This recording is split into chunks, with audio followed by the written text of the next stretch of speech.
Welcome to voice news. అందరికీ నమస్తే. నేను మీ పిల్లపాటి. ఇప్పుడు మనం ప్రస్తుతం భద్రాద్రి కొత్తగూడెం జిల్లా అశ్వాపురం మండలం చింతిర్యాల కాలనీలో 1000 సంవత్సరాల క్రితం వెలిసిన దక్షిణ కాశీగా పేరు పొందిన శివాలయంలో ఉన్నాం. ఇక్కడ శివపార్వతుల కళ్యాణం జరుగుతుంది. చాలా అంగరంగ వైభవంగా జరిగింది ఈరోజు కళ్యాణం. ఇక్కడ అమ్మ నారాయణి సేవా సమితి ఆధ్వర్యంలో మనం ఇక్కడ చూడవచ్చు. ఇక్కడ కళ్యాణం చాలా భక్తుల జన సందోహం మధ్య వేలాదిగా భక్తులు తరలి వచ్చారు.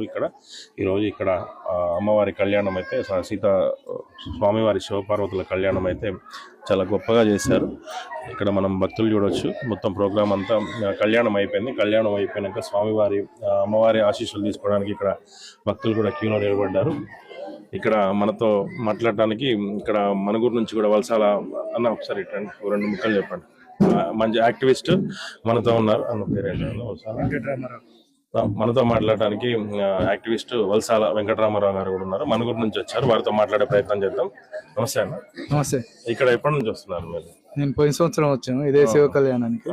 మళ్ళీ ఈ సంవత్సరం కూడా వచ్చాను. పోయిన సంవత్సరం అడ్డొస్తున్నారు. పోయిన సంవత్సరం వచ్చాం, మంచిగా అనిపించింది. మళ్ళీ ఈ సంవత్సరం కూడా శివ కళ్యాణం చూద్దామని వచ్చాం. ఇక్కడ అమ్మ నాగనారాయణ ఆధ్వర్యంలో, సేవా సమితి ఆధ్వర్యంలో వీళ్ళు కార్యక్రమాలు నిర్వహిస్తూ ఉన్నారు. ఇక్కడ మంచిగా జరుగుతుంది. మనం అనుకున్నవి కూడా ఇక్కడ నెరవేరుతాయి కోరికలు. అందువల్ల పోయినసారి మేము అనుకున్నది నెరవేరిన తర్వాత మళ్ళీ ఈ సంవత్సరం కూడా మళ్ళీ శివ కళ్యాణానికి ఇక్కడ అమ్మవారి దర్శనానికి రావడం జరిగింది. ఈ క్రియేషన్స్ అధినేత, ఇన్స్టాగ్రామ్ ఇన్ఫ్లుయెన్సర్, వారిని కూడా అడుగు తెలుసుకుందాం. నమస్తే మేడం.